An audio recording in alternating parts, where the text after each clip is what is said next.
man, do I have some exciting news today.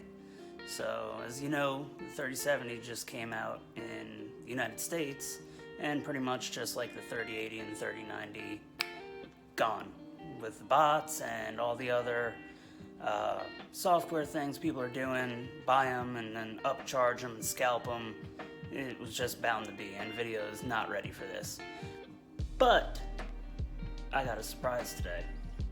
So there I am, just going to get a little lunch down in the Ville here in Korea. Lo and behold, the little local shop, and my fingers there, had a only two RTX 3070s. And here we go, we got the MSI Ventress triple fan model RTX 3070. You had to pay a little extra, you know. I don't know how much this exact model retails for in the States, but knowing that the 3070s go for about $499, so like $500 US, I think I paid about $620, $630 after the conversion rate from the Korean won. So about $100 upcharge, not for their scalping purposes, but just the going rate with import taxes and things around here in Korea. I looked on local Korean websites before I went ahead and bought this, make sure I wasn't paying something ridiculous, and everything was pretty much same going price, 729,000 Korean won for RTX 3070.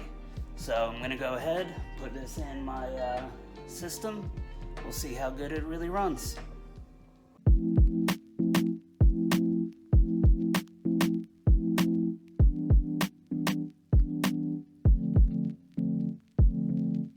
Alright, so I figured before I go ahead and put this thing in my system, let's go ahead and do a good old unboxing, right? Forgive the light reflections from my fan. Really don't have another table to work with. So we have the RTX 3070 MSI Ventus 3X. So out of the only two versions of the 3070 this store happened to have, it was the 2-fan model or the 3-fan model. Of this exact card, that was it. No more, no less, no other stock. They just got this thing in, end of the day, yesterday. I went ahead and grabbed it. I still plan on trying to get my hands on a 3080, preferably the RTX Strix 3080. That is to say, depending on how the 6800 XT and 6900 XT end up doing from AMD, kind of hesitant with their driver issues in the past to go with AMD graphics card, but I do run Ryzen CPU and plan to get the 5000 series, and now with that rage mode and the way you can kind of do the set bonus with those two components, pretty interesting. So as you can see, yeah, we got a little bit of Hangul Korean writing over here. I'm gonna assume that's like a 3-year warranty or something. Could be completely wrong. I can Google translate that later. Honestly, not even worried about it. American packaging, well, Chinese packaging since made in China, but everything about this seems pretty legit. Everything on the back is in English. As you can see, 729,000 won is what I paid for it. This is definitely not a freebie. I am in no way, shape, or form that big of a deal to get anything for free. Maybe one day, but not yet. Alright, let's go ahead and see what we got here. It's the first time I am opening this box.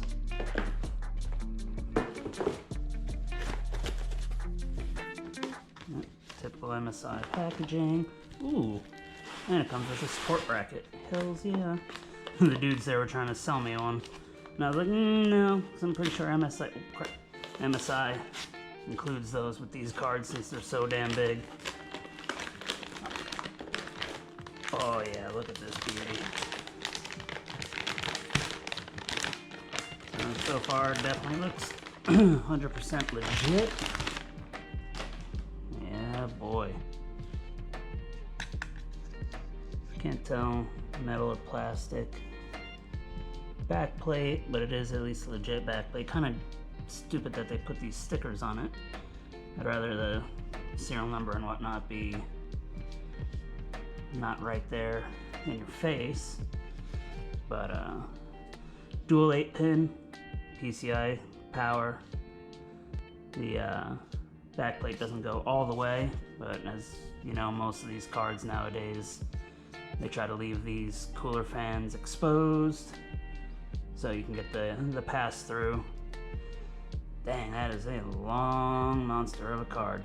I want to say it was 320 millimeters long. I have a NZXT H500, which should support cards up to 380 millimeters. You can see the, hopefully, let me see if you can get the angle. You can see all the heat pipes in there. Should have direct contact to the GPU. Broken up into 3 sections. That's kind of interesting how it's broken up like that. Pretty much everything else is pretty solid. Got a plastic fan shroud, triple fan design. Pretty clean. Got like this little brushed look, but that's all plastic. It still looks pretty clean. I don't know if there's any RGB to it. Honestly, don't care. If it did, awesome. If it doesn't, not the end of the world. Went with the triple fan because with all the power these 3000 series cards suck down, wanted to make sure I had some pretty decent cooling. Same thing on the other side, probably some fan controls, maybe some RGB for the lights, I don't know. Then we got the PCI hookup. You can, let's see, get a little bit closer to the camera there. You can see thermal pads for the cooling. Pretty beefy little aluminum heatsink kind of situation back there. I don't know, I think this back plate is aluminum. Kind of the texture, I guess because it's got this brushed, I don't know how well you can see that. Bring it closer. It kind of has like this little brushed texture to it, little stippled texture, but putting my hands on it, it feels chilly with the fan going on, so I'm gonna go ahead and assume that it is aluminum or some sort of metal. If it was plastic, yeah, the plastic stuff, doesn't feel the same. Alright, so that's that bad boy. Get to it in a little bit. What else do we get in the box? Looks like plain and simple support bracket. Definitely cool, so you're not dealing with the sag. Anything else?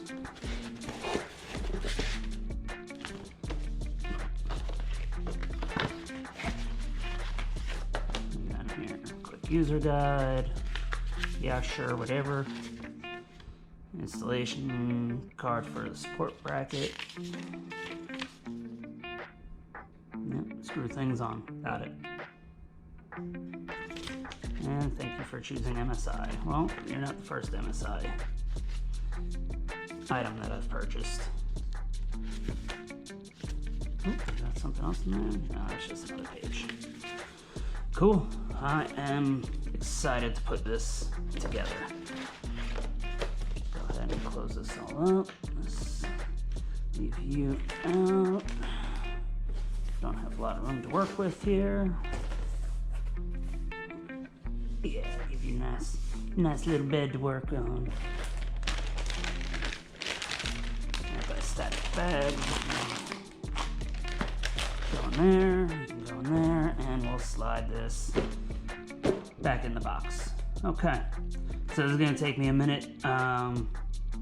What I might go ahead and do is run some Haven, whatever it's called, see what my current card, a For the Win 3 2080 Super Hybrid card, is doing benchmark wise. So that way when I put this in, I can see what kind of improvements, I'm gonna say if any, but yeah, the improvements I get on this.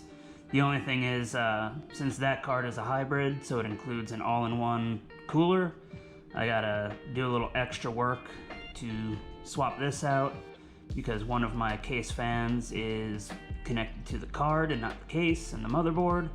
So I got to disconnect it from the graphics card's radiator, remount the fan, run the wire to the motherboard, cable manage that, and go ahead and put this beauty into my case.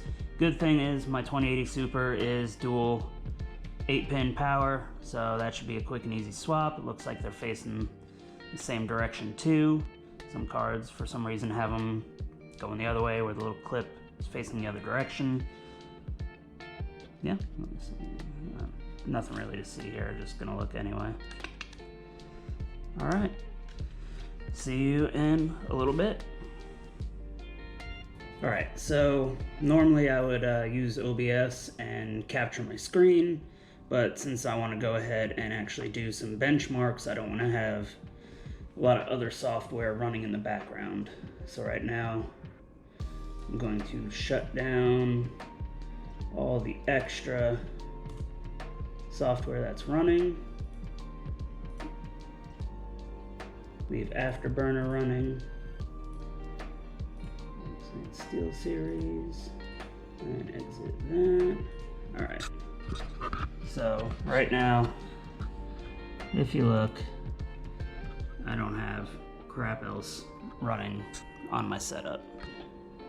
Let's go to Heaven. And then Unigine Heaven 4.0. Okay, I'm pretty sure I clicked it. Yep, there it goes. Yes, run. Hardware monitor. So we can see exactly what we get for temps and performance. Have that going on the second monitor. Benefit of having a nice 27-inch on the vertical display. All the information. I don't gotta, even this whole screen, I still gotta scroll for crap. That's ridiculous. Let me see.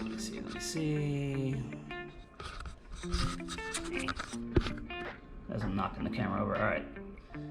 So, hopefully you can tell.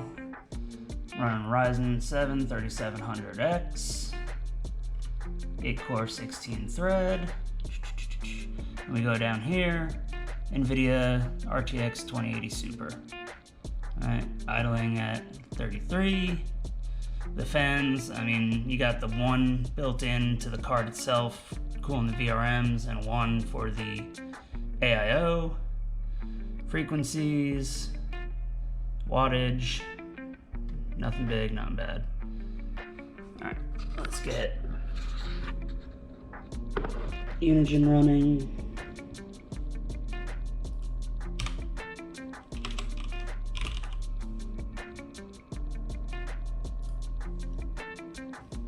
English Custom DirectX 11 Quality Ultra, Tessellation Extreme, Stereo 3D off, multi-monitor, no, I'm just testing it on this one.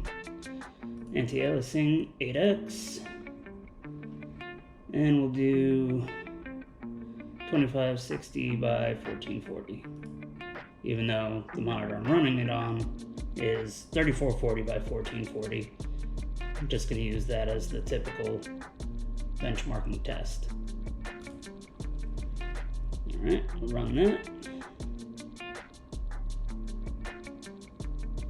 Loading. Alright. And it is on. Temperatures went up to 42 already. Been on for like 2 seconds. GPU is running at 2.16 gigahertz, so overclocked my 2080 Super pretty decently. Memory's at 8251. Go ahead and show y'all.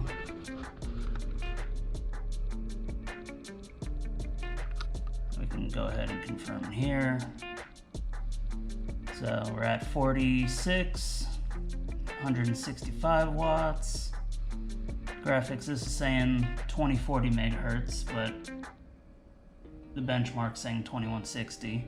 Kind of conflict there. 100% GPU utilization. Memory only using like a quarter of it. Buffer only half. Saying reliable voltage limit 1, so I might have it on the cusp of its abilities right there. But we'll go ahead and run it.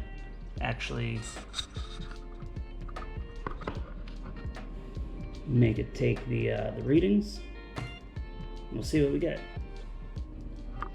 Okay, so we are back. The benchmark has completed. We had average FPS of 89.9, score of 2264. Let's see any other interesting information.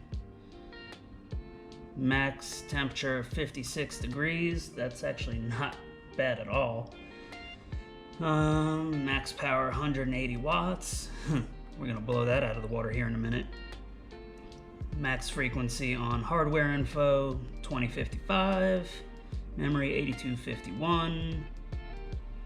Yeah, not a bad run.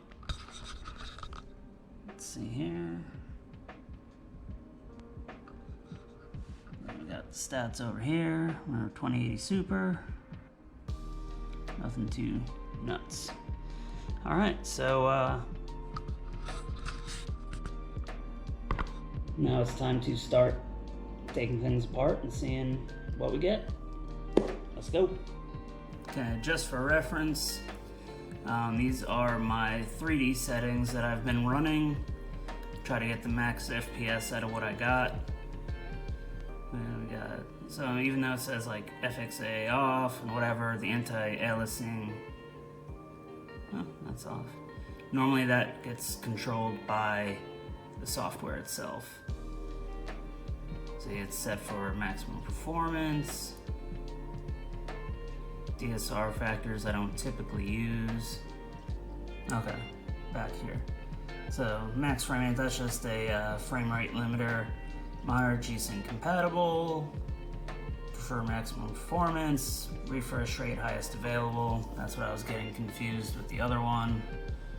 Shader cache on, texture filtering on. The quality, performance.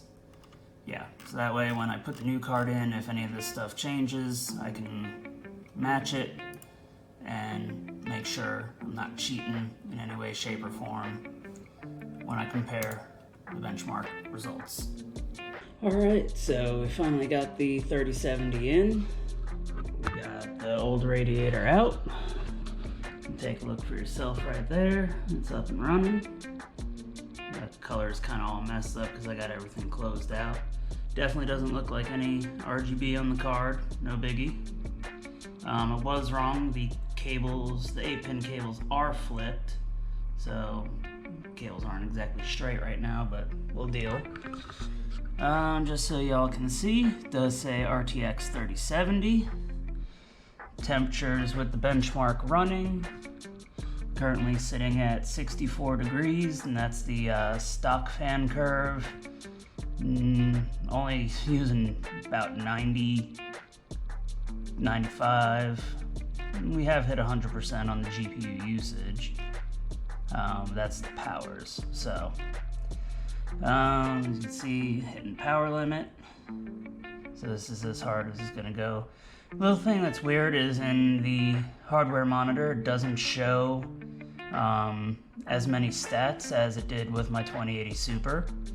I don't know what that's about, maybe because the hardware monitor needs updated for the new hardware, but then it still says RTX 3070, so it knows what it is. Yeah, not 100% sure what that's about. I'll deal with MSI Afterburner later after the stock run, but if you look here, we are still running the GeForce RTX 3070. Alright. So we're gonna go ahead and give this a run, benchmark it, and see where we land. So we'll be back. Okay, so we're back. The benchmark has finished running, and we got an overall score, an overall FPS of 97.5. So about 8 frame bump there. And a score of 2456. I can't exactly remember where we were at before. I think it was 22 and change. So about a 200 score increase and that is on stock settings on this 3070 compared to an overclocked 2080 Super.